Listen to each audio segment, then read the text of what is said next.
No, they're basically the strategy that Team Stormcast was using against us was to essentially have this really strong front line that made up of Leoric and Johanna that we could never penetrate, right?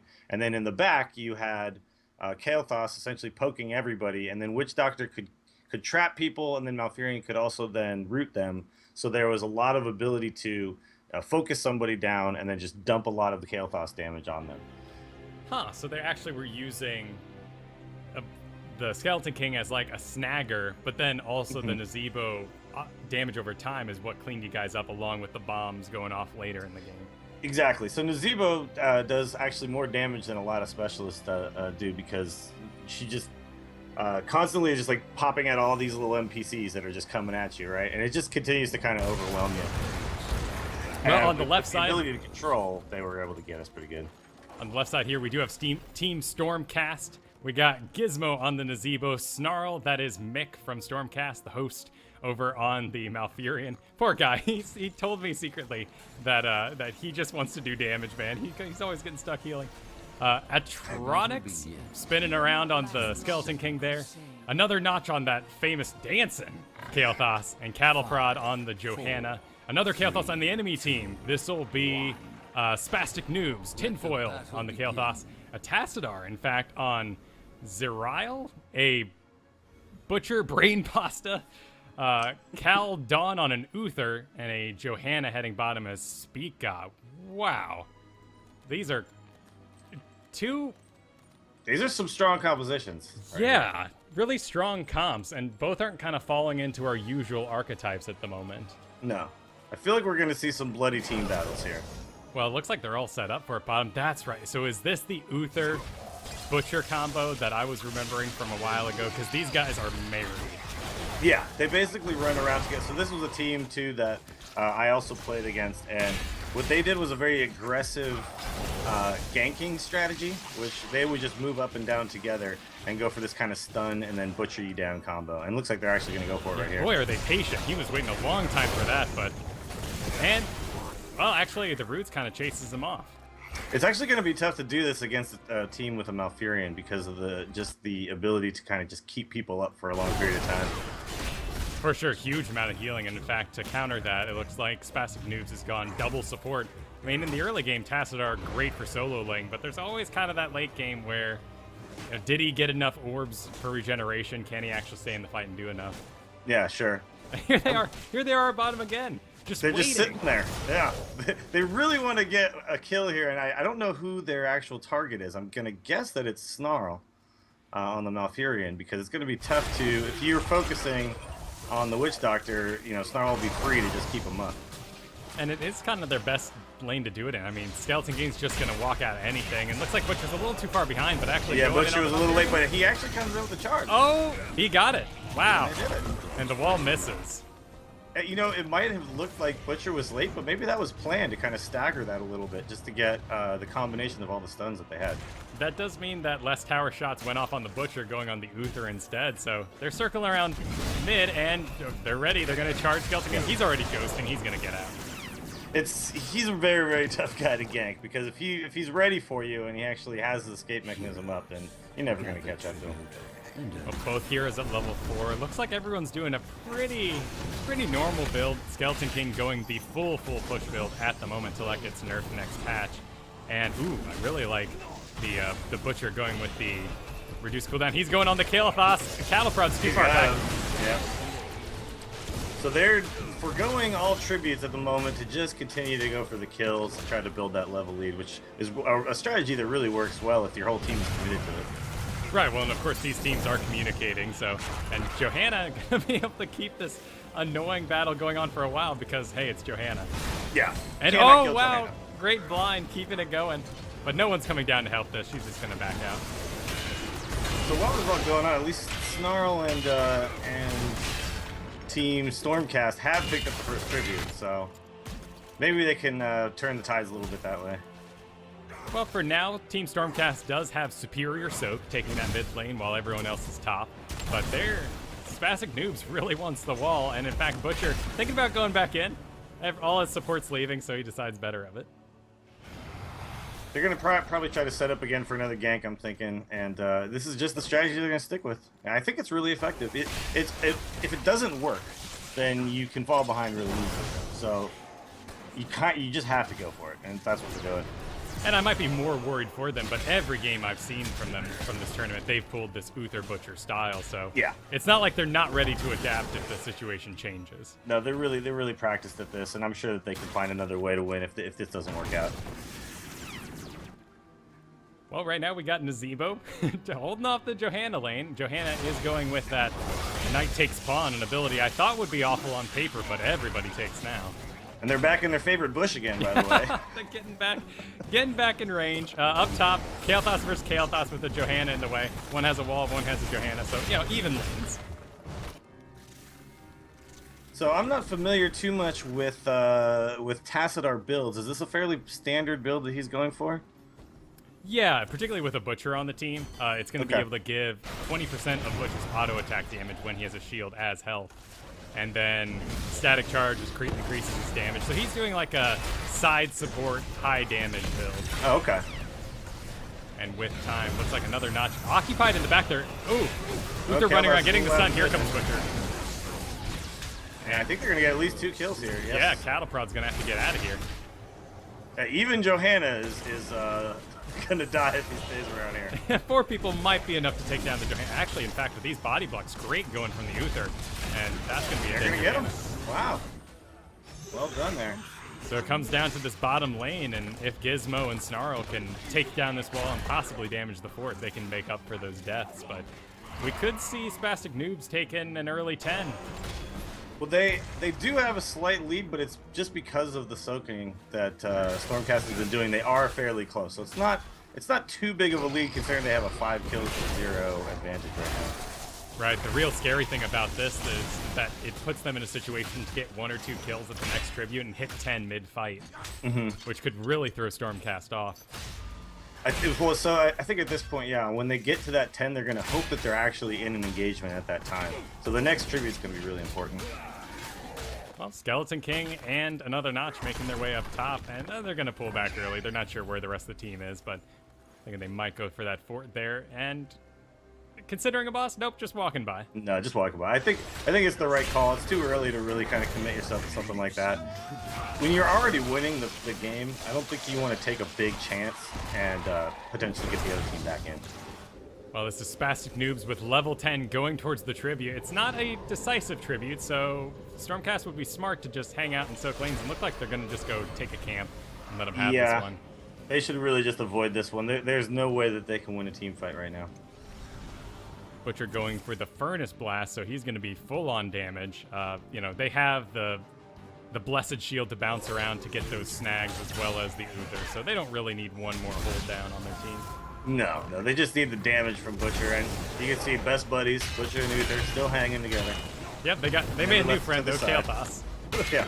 And here comes Skeleton King. He might be able to slow enough for another Notch to get some damage in. And a little premature Phoenix, but they're trying to flank, and they might be able to pull something here with Kael'thas. All right, there goes the damage. There goes the Furnace Blast, and oh my goodness, are both tanks going to fall? They do not, but this is an explosive little battle. Butcher's trying to walk out. He's got a ghost chasing him, slowing him down. Tassadar comes in. He's going to be able to throw out a shield. Johanna still walking. Tassadar having to use his invisibility. Butcher ducks back in. Another Notch falls. Cattle Prod about to fall. Gets stuck in zombie walls.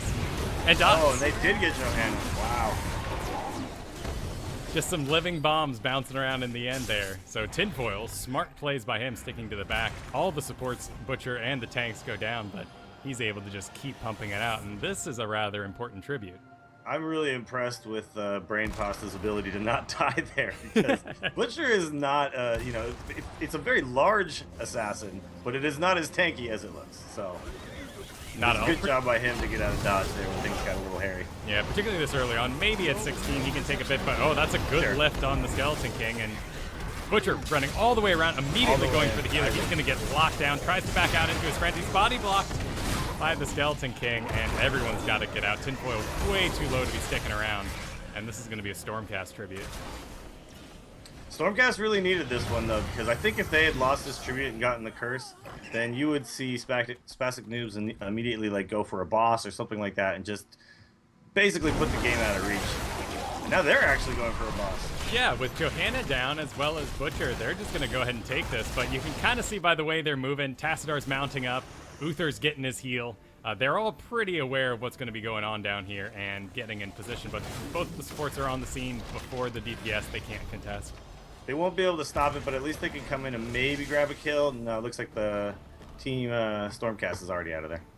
And it's important to note, too, that this boss does not matter too much when you have a Butcher on your team because it stops moving. Butcher's just going to wail on it so fast. Kael'thas there as well.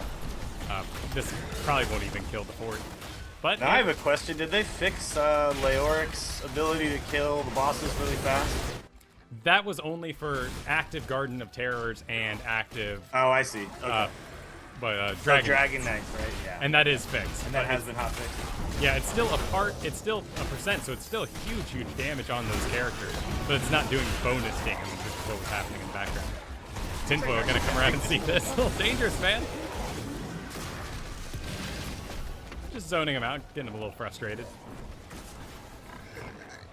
And that's gonna be our first After the Curse tribute, and, well, Tassidar's already in position. So they've sent Kael'thas up here now to defend the boss, which means they're going to have... Oh, they actually got the tree. I didn't even see that. Yeah, Tassadar snuck it down bottom, but this boss could still take out the fort before it's over. And in fact, Stormcast says, no, we're just going to take your fort instead. This is one of the rare times where you see the team that is actually cursed is doing the pushing. But they're not all dead, which can also happen. That's a horrible situation. So it looks like they're going to play it smart, get out before Kael'thas, Butcher, and Uther can join the fray. And they're going to head down bottom, probably go for that fort, while the rest of Spastic News has to make this long walk all the way from up top after dealing with that boss.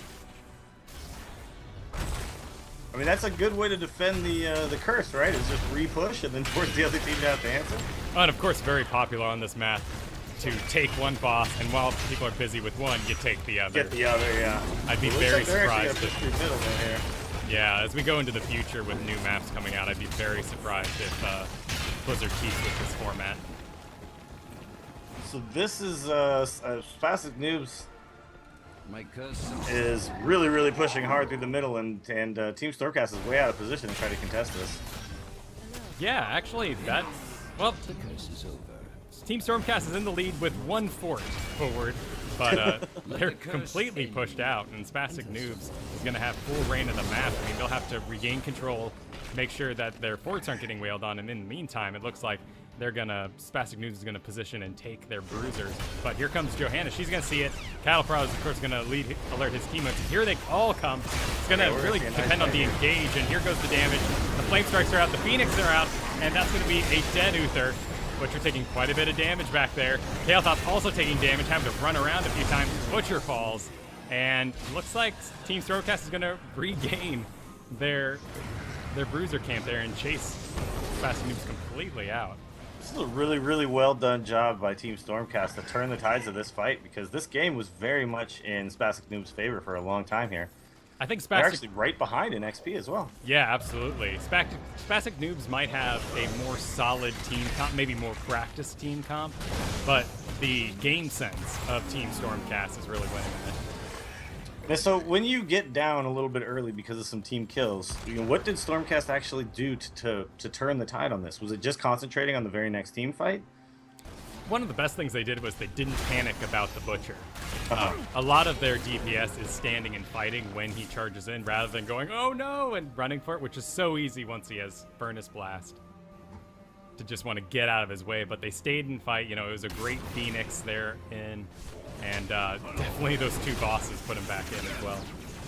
Yeah, I think the two bosses was maybe the swing point, but then they were actually able to win the next big engagement as well. But we're going to have both Kael'thas's coming up on level 16. That is true. So it's about to get really gross really soon.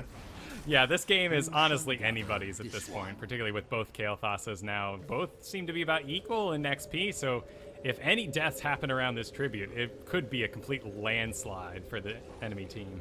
Well, the fact is, though, they're fairly even in level and everything, but Stormcast does have 2 tributes already collected, so they're looking for a curse on the very next one. A bit bigger deal for them. They might be fighting a bit stronger for it, but Butcher getting locked down early on. A Flame Strike goes out. The Phoenix goes out. He got grabbed again, and oh, that's a dead Butcher. Uther trying to come around the back, but he was too late to heal the Butcher, and I'm guessing Spastic Newb is going to have to give this up. But they have a Skeleton King in their grasp. He's going to Ghost right out. So they were able to grab the tribute, and they're now cursed. It doesn't look like there's too much near them to grab at this point. The boss is not up for another 40 seconds near them. Unless they want to run across the map, they're not going to have a boss for this one. Well, these Mercs mid are going to make sure that Spastic Noobs keeps their push in the middle lane, but Stormcast really wants the top fort. They have about 10 seconds till the Butcher's up, so it's a good time to get it. Of course, a level 16 Kael'thas behind a wall is not anything you want to be charging into. It's actually really, really difficult for them. Like, you can't say for sure that they're going to be able to get this even with the curse because of that level 16 Kael'thas. Yeah, and here's Butcher up top trying to get around the back. He probably wants to charge Notch or Snarl there. And he's actually going to go on the Skeleton King, not the best target, but his Ghost Walk is already down. Furnace Blast goes out, and there's Living Bombs all over the enemy team. They're going to have to get out of here and fall. And they were actually able to deny that fort kill, which is really, really huge. Another charge from the Butcher. Oh, Kael'thas completely by himself now. Cattle Prod trying to defend the Kael'thas, but he's going to fall as well. Wait, no! Unstoppable keeps walking. Butcher didn't realize it wasn't over yet. Going. There's no damage left, though, to kill this Butcher, who's incredibly low right now. And I think he's going to... Oh! He evades it. I guess he hit the button a little too early, or maybe the mount for some reason caused some sort of glitch, but touch the Butcher. Nope. Malfurion not able to get that one little Moonfire in that he needed, and that's going to be a boss for Spastic Noobs. This is a huge boss here as well, too, because with 3 people down at this point in the game, you're down for 40 seconds plus. So this is a long time to be able to work on this and use it to push.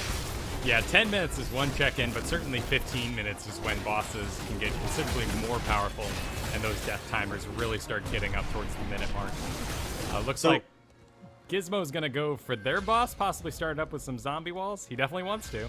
I think it's a good idea. I don't think you can let the other team grab both of them. And so if you can take one, then it's worth it.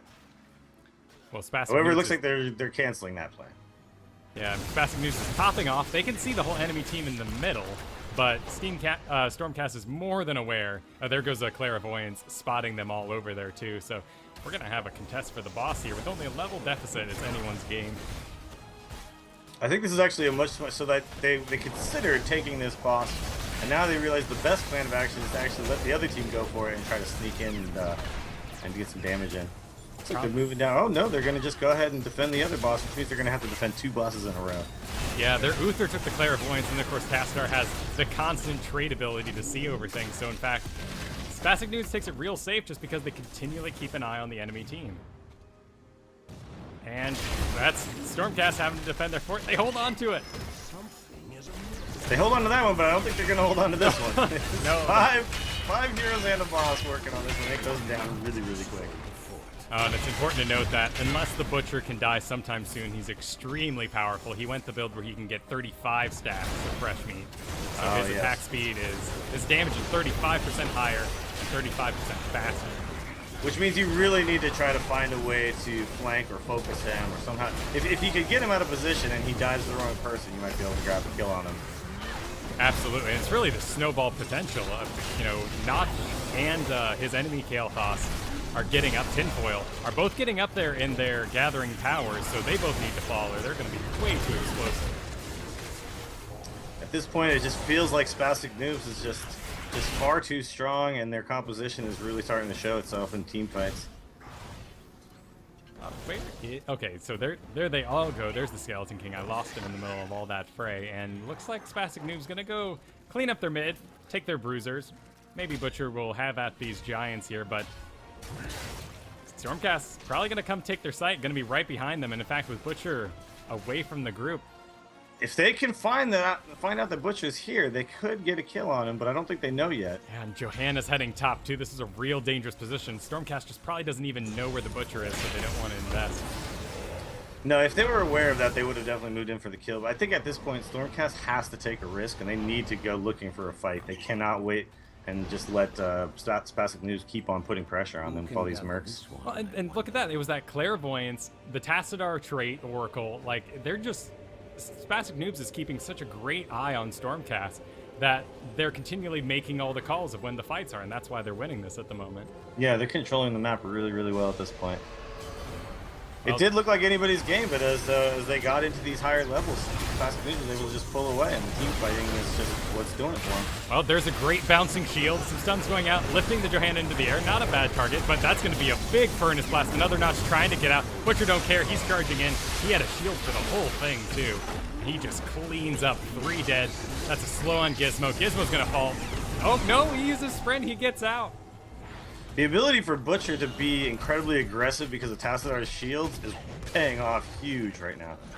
And that's going to be a dead Gizmo. Brain Pasta just making me wonder if I actually know the cooldown of Butcher's charge, because he always has it ready. I don't think there's a cooldown when Brain Pasta's playing it. No. He seems to be able to do it whenever he wants.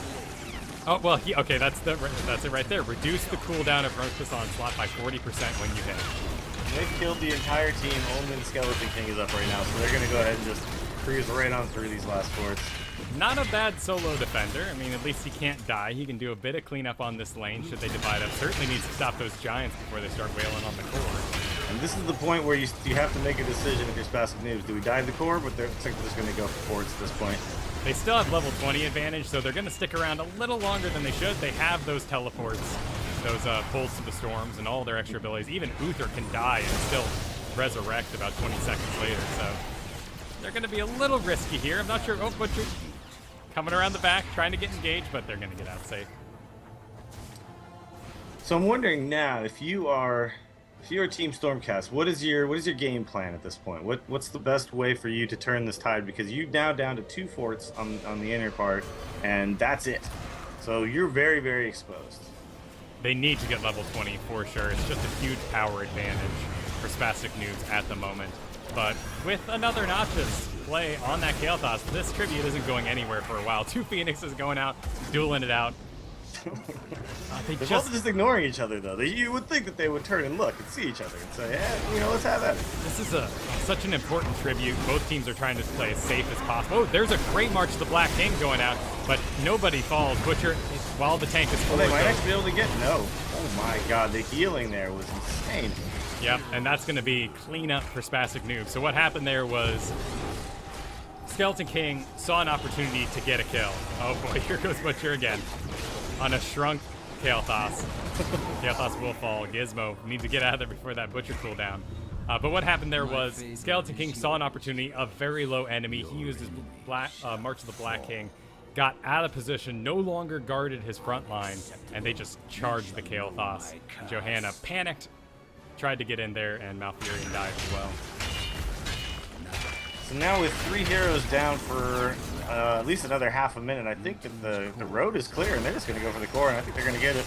Yeah, without Kael'thas there to throw out a living bomb or some sort of noise to make them scared and back off, this is going to be a Spastic Noobs victory on Cursed Hollow. And Butcher, he's not done yet. He wants to get some more hero damage in. He bailed on the core and said, let me just try to kill Gizmo one more time, just to put it in his face. Well played to Spastic Noobs. Was that some good therapy after your previous game against Stormcast? Well, okay. Both of these teams had previously beat us, so I'm not sure which one I'm rooting for at this point. I guess I could say that Spastic Noobs only beat us 1 time, so in that respects, there you go. There was our revenge killing. Fair enough. Well, oh my goodness, take a look at that hero damage. 91,000.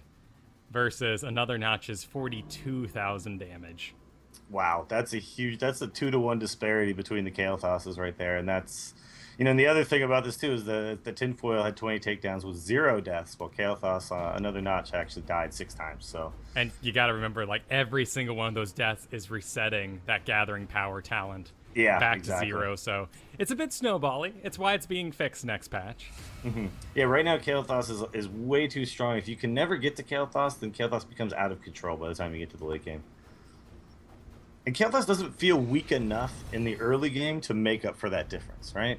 Like, you would think that a hero that is that powerful in the late game should have some sort of a drawback in the early game, but Kael'thas still feels very strong for the first 16 levels as well. Well, they're doing a great job balancing him on the PTR. They're taking away the Ignite talent that allows those living bombs to spread off a Flame Strike. It's just entirely gone. Yeah. And then they're giving him a bit more stun power, which is nice because then he'll have some utility in the early game outside of guys just get me to 16. So do you think that we'll see any type of composition change from Team Stormcast here in the second game? Yeah, I'd be very surprised to see them move away from the Malfurion Kael'thas combo because those are the two hosts of that show. They're very kind of married to that combo, but I'm a little surprised to see the Skeleton King, the double tank comp, I think we'll see disappear, maybe in favor of something a little more high damage but resilient, maybe like a Rainer or something that can take that initial Butcher hit but still dish out the damage and maybe reposition people.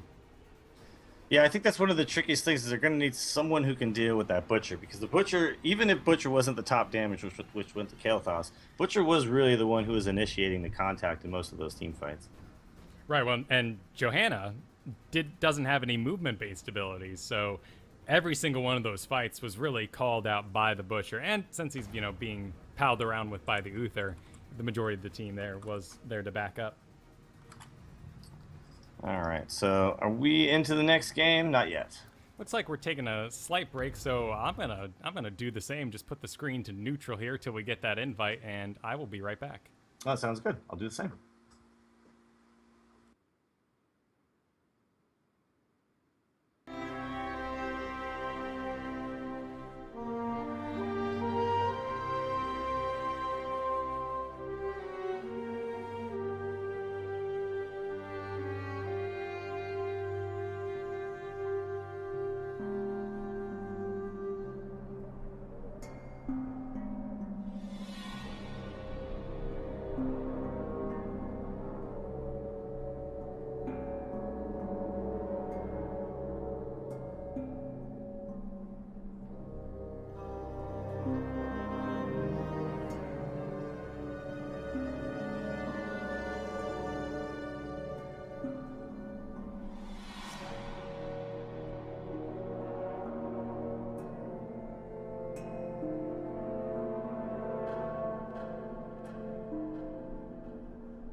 All right, I'm back.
Lobby's starting to fill. Are you back, Dills?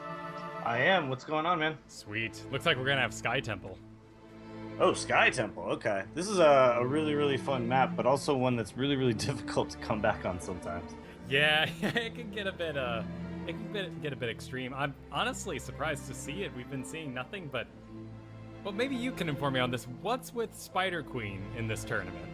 Is everybody playing Spider Queen? Yeah.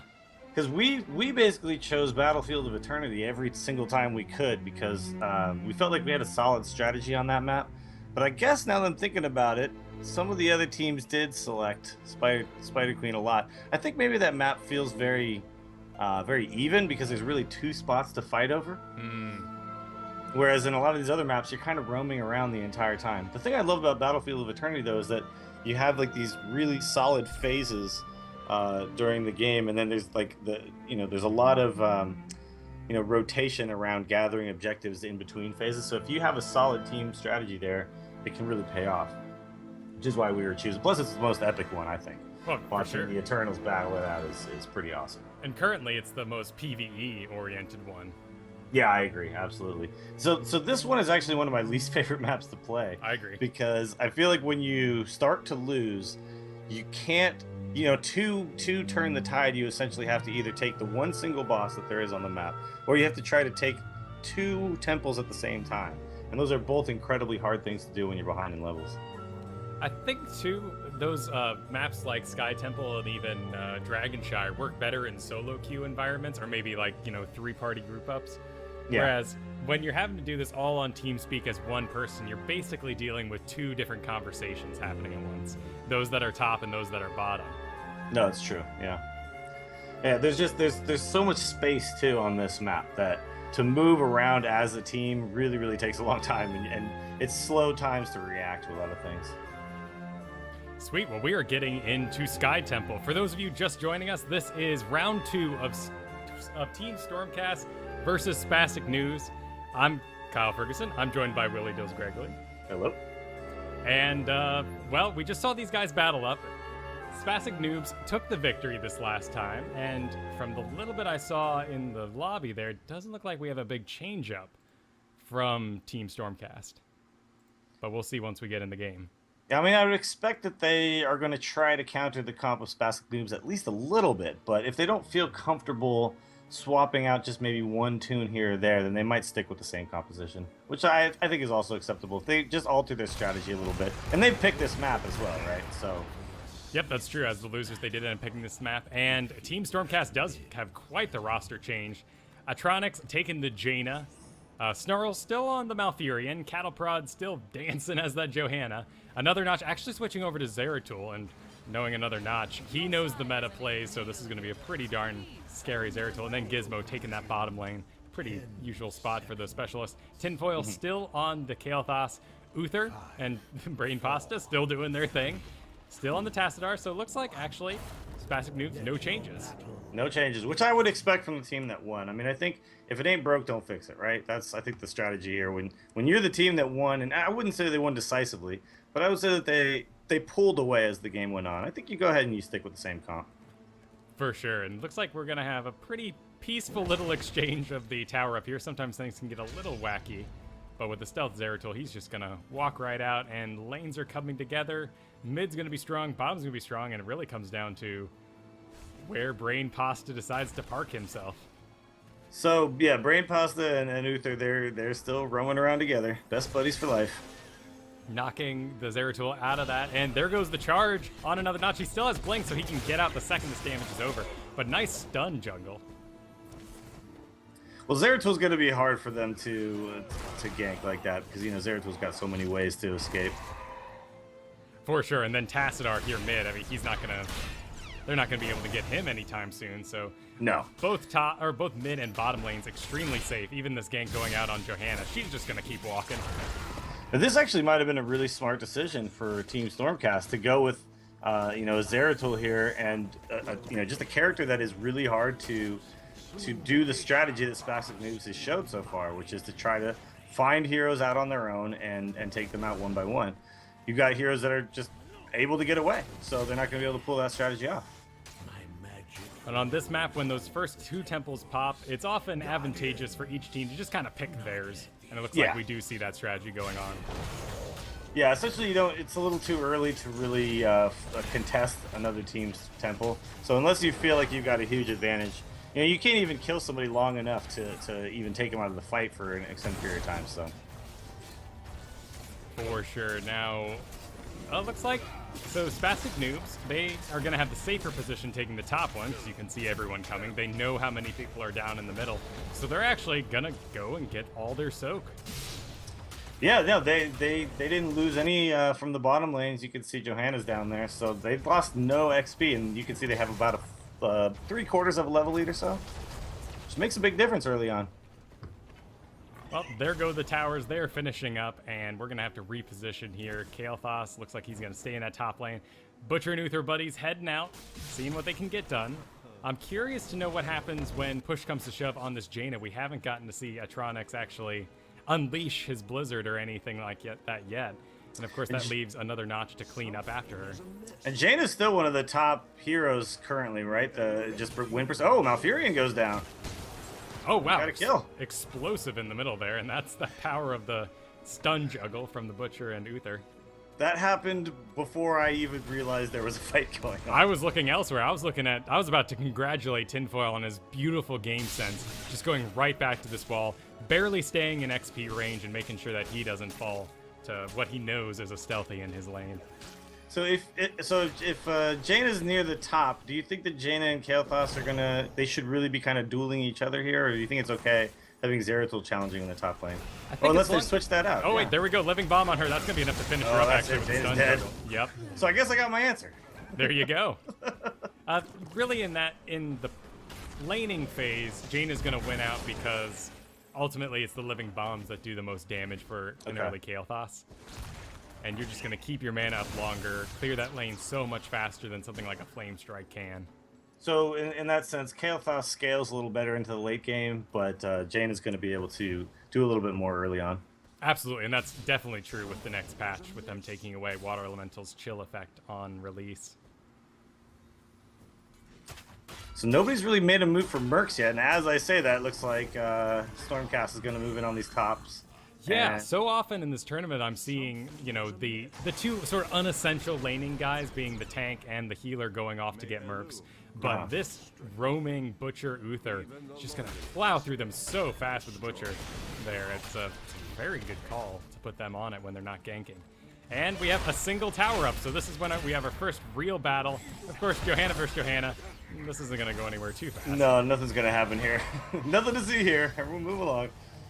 But this is an interesting thing about this map is that you have two temples at the very beginning, and then the very second temple phase, there's a single temple at the bottom. So it's always when you see your first real big team fight.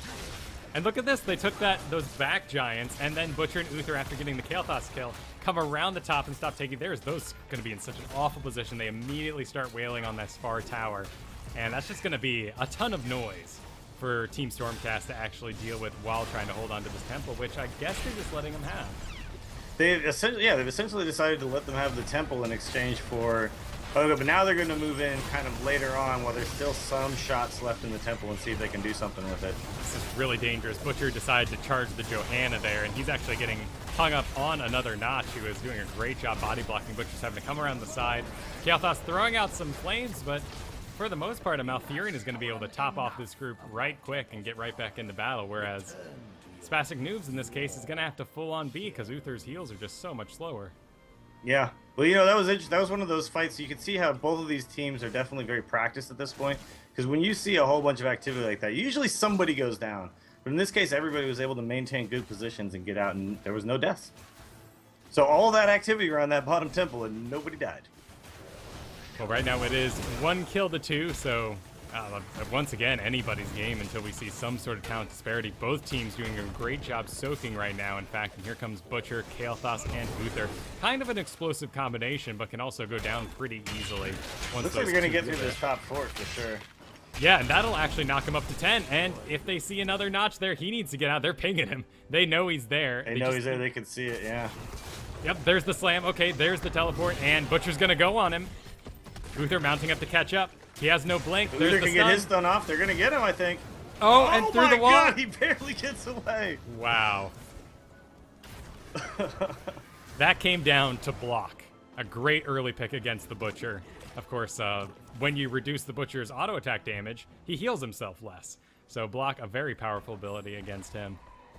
So block basically removes some of the basic, just the auto attack damage, correct? Exactly. 50% of one attack recharges about every 15 seconds or so. Looks like we have a big group going down here in the middle. As Cattle Prod tries to position first team, doesn't grab anybody, so not there engaged, but another Notch is ready. And he's, of course, got the Void Prism, great at dividing up a team. They got the stun from Johanna, Gargantua, and Water Elemental. There's a lot that can go wrong if Notch can land, 2 people inside of a Void Prism while everyone else is outside. Here's the engage. Okay, there's 2 inside. Butcher goes inside as well. He's not going to take any damage while everyone's out. And let's see what the explosive result is. Water Elemental goes out, chills everybody. Jaina's actually going to be the one to clean up, but Invincible... They need to get this Butcher, though. If they can't get this Butcher down, they're all going to fall. Invincible Butcher, great Divine Shield going out, and it's actually that turns it around, and, well, we're even. Finally got it. So that's a 2-for-2 exchange, which is okay.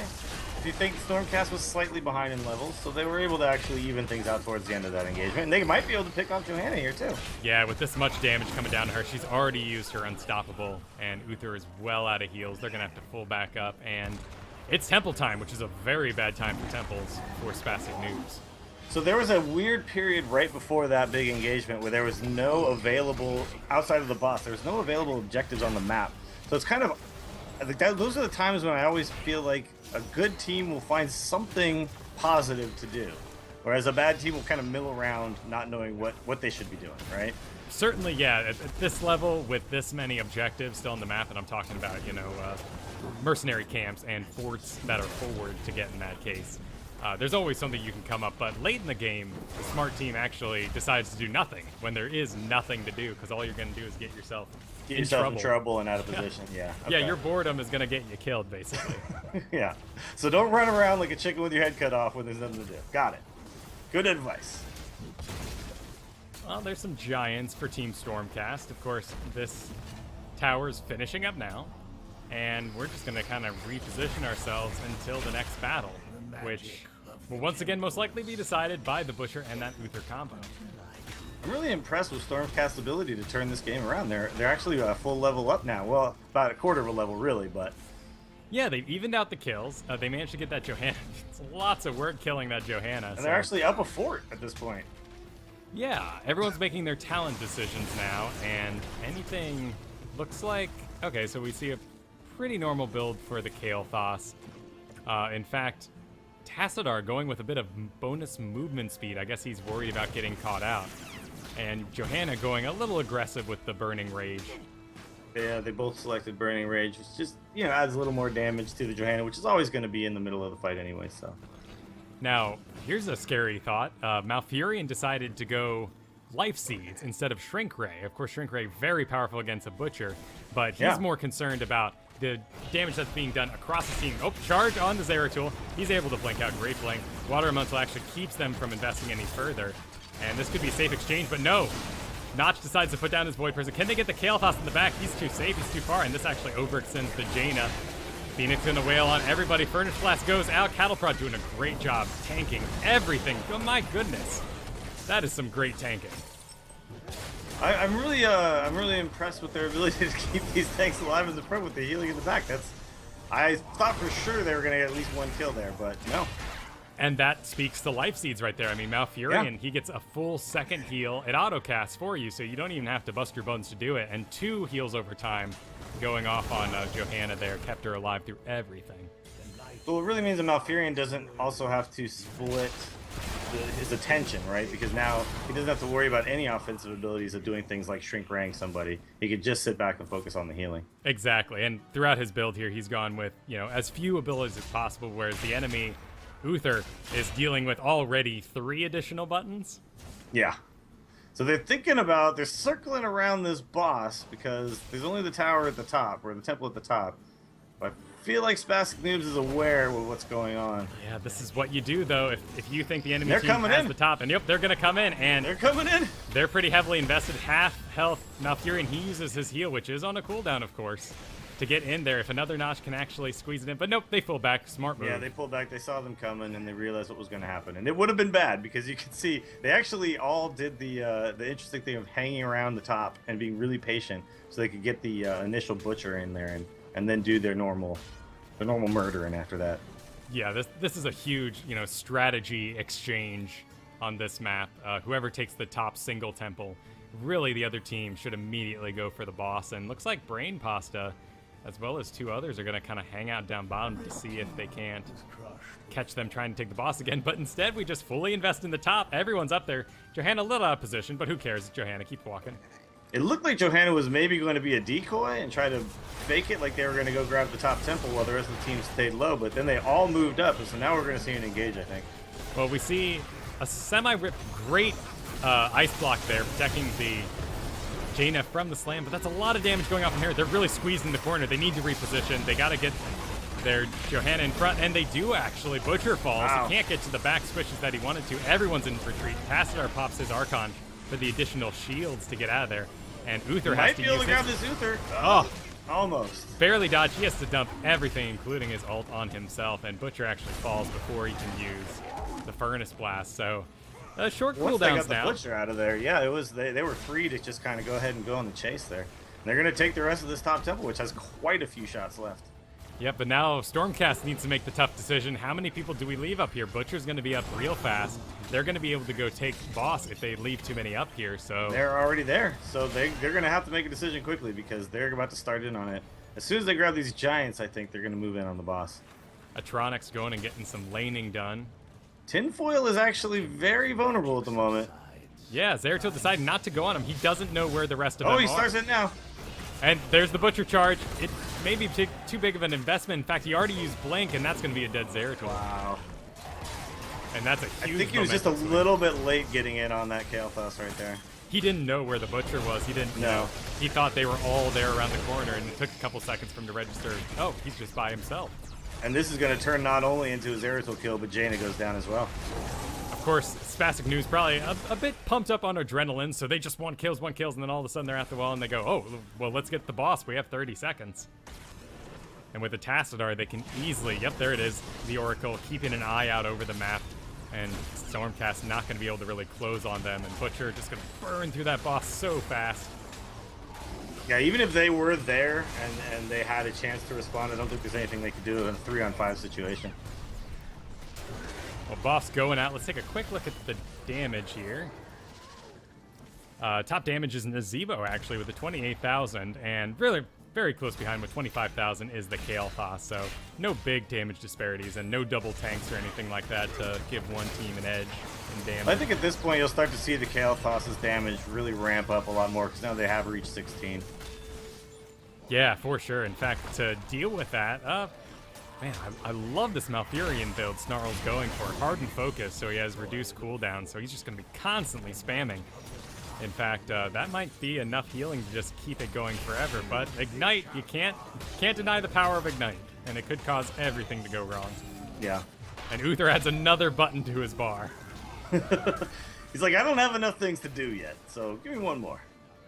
Well, they are all free abilities, and Uther can be a little mana dependent, so going that build is definitely the preferred way to do it. That's interesting. I don't have a lot of experience with Uther, so a lot of the times when I fill up my bar with abilities, it's it's still at the detriment of my mana bar, but apparently not with Uther. Okay, good to know. Yeah, all those bonus abilities that go on to your number keys are all entirely free. Oh, okay. Mana. And looks like we're getting like an even split here. Yep. One temple to one temple. Just trading, and in fact, the temples are even. I believe the next one is the triple temple after this set. That'll be, yeah, at the 20-minute mark, depending, of course, how long they hold these. And in fact, they abandoned top a little early to go gank bottom once they're all grouped up here. Gotta wait for the Butcher. He's gonna make the call. And who's he gonna pick? Hasn't decided yet. Got a little Brood in the back there. He's diving on the Malfurion, who manages to get out, and that's a lockdown Great Butcher. ice block there, and then Zeratul ultimate keeping Jaina alive for the moment. Zeratul trying to do the burst he can. This healing from Malfurion doing a great job keeping everyone up, but Jaina does fall. That's going to be a huge amount of their burst damage back. There's Ignites bouncing all around. Cattle Prod falls. Johanna, and Snarl's going to have to get out of there before yet another Butcher charge is ready. And it's ready. Here it comes. Here it comes. Gizmo going down, I think. Yes. Yep. Ziva falls. Not quite ready for Snarl, and another Notch going to be able to slow him down, but you got to get out of there, buddy. Oh, wow. I think another Notch might have made a mistake there. Yep. Living Bomb on him as well.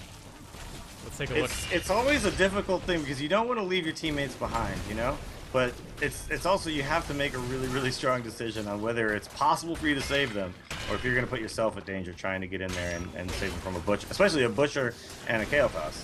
Well, and to be honest, there are amazing choices at level 7 for Butcher. They're probably just really surprised to even see Unrelenting Pursuit. This 40% reduced cooldown. It completely throws off your mental picture of when Butcher's going to be in your business. No, that's true, yeah. Is that a very popular choice? I'm not very familiar with Butcher's take on that. Not really, because there's a number of talents there that can, increase your damage a little bit, and those, of course, on an assassin take the So you're priority. choosing control over damage, essentially, at that point. Right, well, and just the surprise factor of it in this case is just winning them out. And then, of course, we have the enemy Kael'thas with only 2 deaths, and those were a while ago. So, still not enough kills in the whole game, actually, to really top him off in his gathering power, but that's still a snowball potential that's happening. Yeah. Now on this map, you really feel like you're on the clock here now, because when those next temples come up and you're down to one back fort only, there's not a lot you can do. So you really have to turn on the accelerator here and find some way to win this game.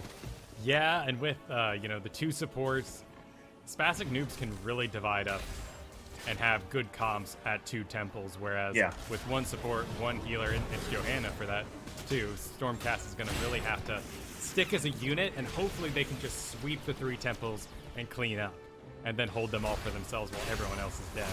So essentially they'll have to move as a unit from the top to the middle to the bottom or something like that, which means they'll have to get themselves in position. Okay, so we do actually only have two this time. It's the top and the bottom. Okay. Right, I guess that's the 20-minute 3 towers we're thinking of. Certainly a game-ender moment when we get there, but looks like we're doing an even split. Now this top tower is, I think, going to be enough to take down the final inside fort here. So that means that Stormcast will be down to nothing but the core. Oh, and looks like we're just going to see a push on the core right now. Yeah, they need to get back or else they're going to just lose this game. Who do they leave behind? They can't leave behind anyone, in fact, because that's just too much pressure on them. So they're all going to pop out. This does have some potential, though, to put Stormcast heavily back into this game.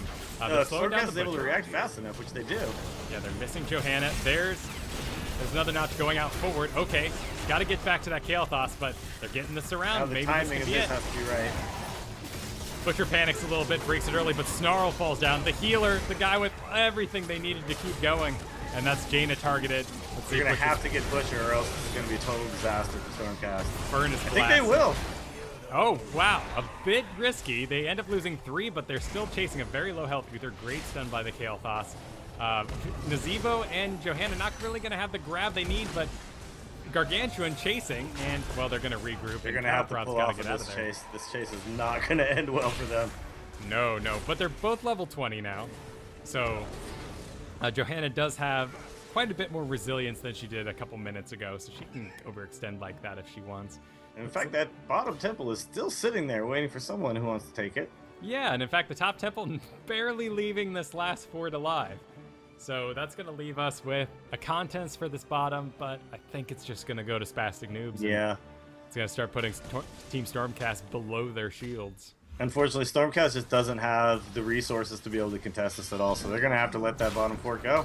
And this is already starting to hit on the core, so the next set of temples is going to decide this game unless Spastic Noobs can find a way to end it first. But I think it's just like an inevitable clock at this point. I'm not sure I've ever seen this. The Gargantuan has picked up a catapult and is running across the map with it. I know he picks up minions, but catapults, that's a new one. They're actually getting in position because if they don't contest this, Spastic Noobs is just going to head up straight and take the boss, and that's the end for them. Yeah, exactly. So one more eking out a couple blasts, but it's getting real chaotic. Zeratul picked up, he uses his blink to get out. Charge on the Zeratul. Right there now, to heal him up. Stormcast is too spread out. Cattle Prod still going, though. Actually ends up to fell the Tassadar, and in the background, Butcher's got to turn around. Speaks good, doing a great job tanking his retreating team. There it is, and Invulnerable goes out on the Butcher. He stays in the fight. He's going to get his heal on with those attacks, and that's going to be dead. Kael'thas escaping through the top, and Spastic Noobs, they got to scatter. So this could be the time when Stormcast can turn this around. They're going to have to do something like grab this boss or something to turn the tide at this very moment. But they've got a 5-3 advantage. Exactly, and they really can't wait. They want to get topped off. Nazebo had to go back and deal with some catapults, putting them down 15% more while that fight was going on.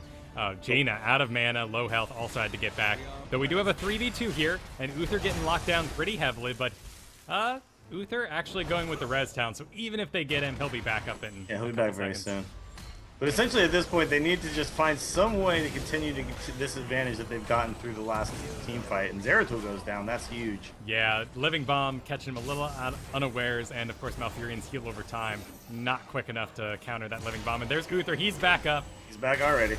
And in the background, we're gonna have Butcher spawning real soon. Kael'thas is still got plenty of mana. Tassadar is joining the fight, so their window of opportunity may have passed to get that boss. Yeah, in the meantime, you've got Giants coming down the bottom lane here that they need to deal with, or else they're going to continue right on through to the core as well. The core is already at 40%. It's got a shield, but it's incredibly low. And there's all three. All Spastic three, Noobs. all three temples are Yep, out. they decide they're just gonna take the boss. We don't care. We've got 3 forts. If you guys kill us all, we have plenty to delay you. Butcher out of position quite a bit, but there's a Jaina. Real. So at this point, Spastic Noobs could just take one tower or one temple, and that would be enough, right? Exactly, but the levels are dead even. There goes Butcher. He's making the call. He's diving in. That great ignite. Flame strike there. Oh, Boom. and he gets the Zebo and Malfurion in all in one fell swoop, and I think that's going to do it. Yeah, They're going to be able to casually walk down to this bottom temple and take it. Pretty much. That was a stellar Furnace Blast from Butcher. Great call, great engage. Cattle Prod overextended past his teammates. He wasn't able to keep him off him. But it's still going to be a while, though. He hasn't hit 0, which means he hasn't popped his indestructible. So that's Cattle true. Prod, keep walking. There it is. Keep walking, man. Oh, well, he's going to stay alive, but at the same time, they are now sitting on that temple, and the damage is coming through the cores at 11-2, and that's it. Yep. Well played by Spastic Noobs. I gotta give him credit because you know I think Stormcast is a very strong team, and they didn't play badly. They just essentially got out aggressed by the Spastic Noobs. Yeah, and despite the burst on Team Stormcast, I guess there were just too few people in them. If Spastic Noobs with Butcher and Uther wandering around all the time, there wasn't really any exposed free lanes for Zeratul to farm up early on, so that didn't quite work out for him. The Void Prisms, you know, they weren't quite where they need to be in order to divide the teams perfectly. In fact, the team always had to walk around them to get the engage on like the Kael'thas. Yeah. So it's one of the trickiest heroic abilities I think to use properly because you know a lot of times you can throw it down, you can kind of separate people or get people off to one side or the other, but then if people see it and realize, okay, well, they're trying to control our team, you can just walk right into it and basically you're invulnerable for the duration. So it's hard to like actually separate teams out with it, and when you see it done right, it's really impressive. And also, I mean, everything on the inside is paused. I mean, if a Butcher has his Furnace Blast ready to go the second that ends, it's gonna go. You know, a heal stuck inside of it is gonna keep healing once it's done. So it is a very hard ability to use, but let's take a quick look at the numbers here. Tinfoil, man, you are insane. Quite the Kael'thas. Yeah, that's 100,000, and not to mention he also did 90,000 in siege damage at the same time. So he was just hitting everything and hitting it hard. Of course, really high siege damage on the Johanna. That's all coming from that Knight Takes Pawn early on talent. So good for the solo lane Johanna. It's so cool to see this extremely solid Stormcast comp fall to something almost gimmicky with this Butcher Uther combo. You had been saying, you know, I was asking you what heroes were kind of shining right now, and you were saying, well, not Butcher, but apparently we just weren't seeing the right Butcher player. No, I got to watch them do this a couple weeks ago. Didn't quite work out for them, but clearly they have practiced up, gotten inside each other's minds. So what is the time right now? It is, no, wait, no. Okay, so we still have an hour until... So there's one more semifinal match, correct? Set, yes.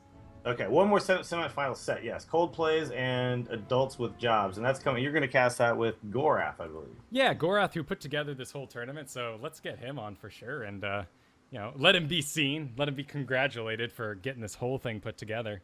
And he's on my team. He's the team captain of Team Chocolate, and a great team captain. Really, really helped us like kind of make the most with you know, a team that we hadn't really played a lot with each other up until then, and I think we really.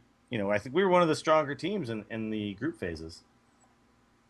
Sweet. Well, chat, I'm going to take the stream down for a little bit, mainly to divide this video for when it is posted. But I will be back at the top of the hour with Gorath for that final match. Dills, thanks for joining me.